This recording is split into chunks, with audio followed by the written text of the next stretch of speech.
আল্লাহ তাআলাই রিজিক দাতা, একথা ধার্মিক মানুষ মাত্রই বিশ্বাস করে। আল্লাহ প্রদত্ত রিজিক মানুষ লাভ করে বিভিন্ন উপকরণের মাধ্যমে। এই রিজিক তিনি দান করেন নিজ অনুগ্রহে। ইরশাদ হয়েছে, আল্লাহ তার বান্দাদের প্রতি অতি দয়ালু। তিনি যাকে ইচ্ছা রিজিক দান করেন। তিনি প্রবল পরাক্রমশালী। সূরা আশ-শূরা। সব প্রাণীর স্বাভাবিক চাহিদা অনুযায়ী তাদের খাদ্য ও জীবিকার ব্যবস্থা করা আল্লাহ তাআলা নিজ দায়িত্বে রেখেছেন। সাধারণ মানুষ মনে করে জীবিকা ও রিজিক আসে চাকরি, ব্যবসা, চাষাবাদের মাধ্যমে। কিন্তু কোরআনের ঘোষণা হলো, রিজিকের সিদ্ধান্ত হয় আসমানে।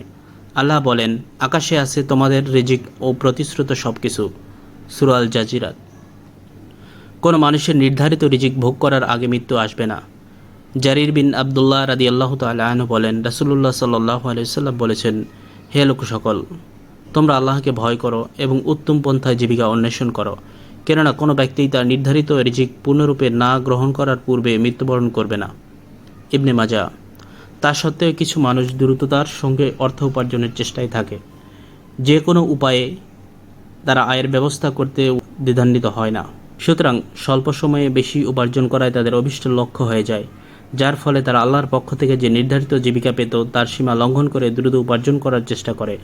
অথচ রাসূল সাল্লাল্লাহু আলাইহি ওয়াসাল্লাম তা নিষেধ করেছেন। তিনি বলেন, হে লোক সকল, আমি তোমাদের এমন সব বিষয়ে তোমাদের নির্দেশ প্রদান করছি যেগুলো তোমাদেরকে জান্নাতের নিকটবর্তী করবে এবং জাহান্নাম থেকে দূরে রাখবে। আর সেসব বিষয় তোমাদেরকে জাহান্নামের নিকটবর্তী করবে এবং জান্নাত থেকে দূরে রাখবে, সেসব বিষয়ে তোমাদেরকে নিষেধ করছি। নিশ্চয়ই রুহুল আমিন, অন্য বর্ণনায় রুহুল কুদস জিবরিল আলাইহিস সালাম অবতীর্ণ করেছেন যে রিজিক পরিপূর্ণ না হওয়া পর্যন্ত কেউ মরবে না। অতএব হে মানবমণ্ডলী, আল্লাহকে ভয় করো আর জীবিকা অন্বেষণে মধ্যমপন্থা অবলম্বন করো। জীবিকা আসতে বিলম্ব হলে অবশ্যই আল্লাহর অবাদত করে তা অর্জন করো না, কেননা আল্লাহর আনুগত্য ছাড়া তার কাছে যা আছে তা পাওয়া যায় না। সহিহ হাদিস।